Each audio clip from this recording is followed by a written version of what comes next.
Biliyor musunuz, her büyük devrim öyle gürültüyle, patırtıyla başlamaz. Bazen en sarsıcı değişimler bir alimin sessiz odasında bir fikrin mürekkeple kağıda dökülmesiyle filizlenir. Bugün anlatacağımız hikaye de tam olarak böyle birine ait. En büyük silahı kılıcı değil, fikirleri olan bir adama. İşte bu soru. Bu soru aslında bütün hikayemizin tam da merkezinde duruyor. Çünkü Pierre Bayer'in ortaya koyduğu şey öyle sıradan bir başvuru kitabı falan değildi. O, kurulu düzeni, yerleşmiş dogmaları ve sarsılmaz sanılan bütün inançları kökünden sarsan devrimci bir güçtü. Peki kimdi bu Pierre Bayle ve onu, evet, böylesine tehlikeli yapan neydi? Her şey 17. yüzyılın o çalkantılı dini ve entelektüel atmosferinde şekillenen keskin bir zihinle başladı. Bayel'in hayatına baktığımızda aslında sürekli bir arayış, bir sorgulama ve hatta bir kaçış görüyoruz.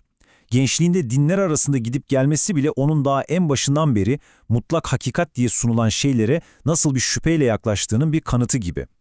Dini baskılardan kaçıp Hollanda'ya sığındıktan sonra bile rahat bırakılmıyor, radikal fikirleri yüzünden akademik dünyadan dışlanıyor. Ama bu onun için bir sonu olmuyor, tam tersine her şeyin başlangıcı oluyor. İşte bu söz, Barley'in karakterini o kadar güzel özetliyor ki, onu motive eden şey para, mevki ya da şöhret değildi. Onda bilgiye ve sorgulamaya karşı doymak bilmez bir tutku vardı. Yani anlayacağınız, profesörlüğünü kaybetmesi onun için bir son değil, tam tersine bir özgürleşme oldu. Hayatının eserini yaratması için ona gereken en değerli şeyi verdi, zaman. Ve işte o özgürlükle hayatının eserini ortaya koydu. Bütün Avrupa'da entelektüel bir fırtına koparacak o meşhur eser, tarihsel ve eleştirel sözlük. Bu sadece bir kitap değildi. Adeta zihinleri açmak için tasarlanmış bir makineydi. Şu an gördüğünüz bu sayfa var ya, işte bu bir ömrün adandığı o devasa çalışmanın sadece küçücük bir parçası.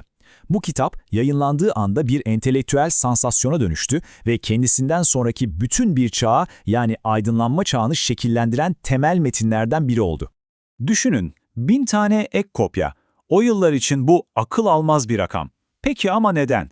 Yani bir sözlüğü bu kadar heyecan verici, bu kadar çekici kılan ne olabilirdi ki?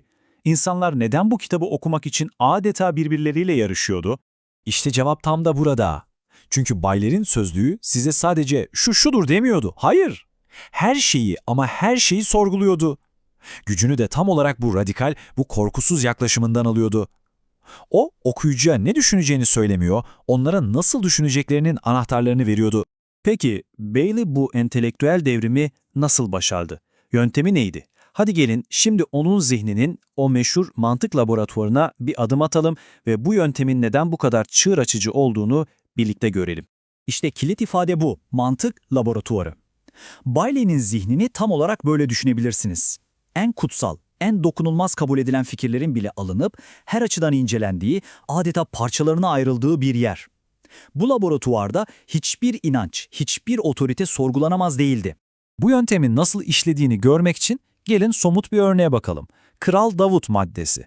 Bakın bir tarafta ne var? O hepimizin bildiği dindar, bilge, Tanrı'nın sevdiği kral figürü, ama diğer tarafta Bayle doğrudan kutsal kitaptan alıntılarla bambaşka bir portre çiziyor.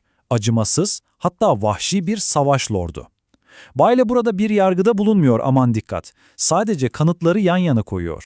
Peki hangisi gerçek Kral Davut? İşte Bayle'nin dehası tam da burada ortaya çıkıyor.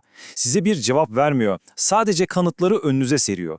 Ve adeta diyor ki, kararı sen ver. Onun asıl amacı size hazır cevaplar sunmak değil, sizi yani okuru kendi başınıza eleştirel düşünmeye itmek. Yani Bailey'nin yaptığı şey aslında bize bir nevi zihinsel bir alet çantası sunmak.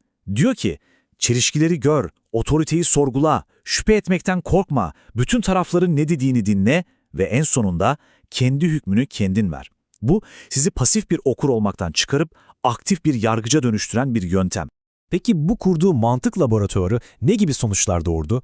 Boyle'ın mirası kendinden sonraki dünyayı, hatta bizim bugünümüzü nasıl şekillendirdi? Bu söz aslında her şeyi özetliyor. Bailey, modern şüpheciliğin yani modern sorgulamanın öncülerinden biri olarak kabul ediliyor.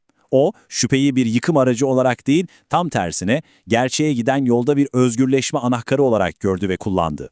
İşte tam da bu yüzden Bailey'nin o devasa sözlüğü kendisinden sonra gelen aydınlanma düşünürleri için hazır bir cephanelik oldu.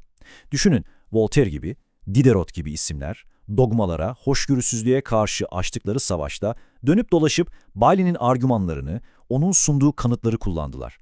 Bailey adeta onlar için sahneyi hazırlamıştı. Ve işte geldik bugüne. Bailey'nin 17. yüzyılda başlattığı bu meydan okuma bugün bizim için belki de her zamankinden daha anlamlı. Neden mi? Çünkü sonsuz bilginin parmaklarımızın ucunda olduğu ama aynı zamanda kendi fikirlerimizin yankı odalarına hapsolma tehlikesiyle yüz yüze olduğumuz bir çağdayız. Bailey'nin sorusu hala havada asılı duruyor.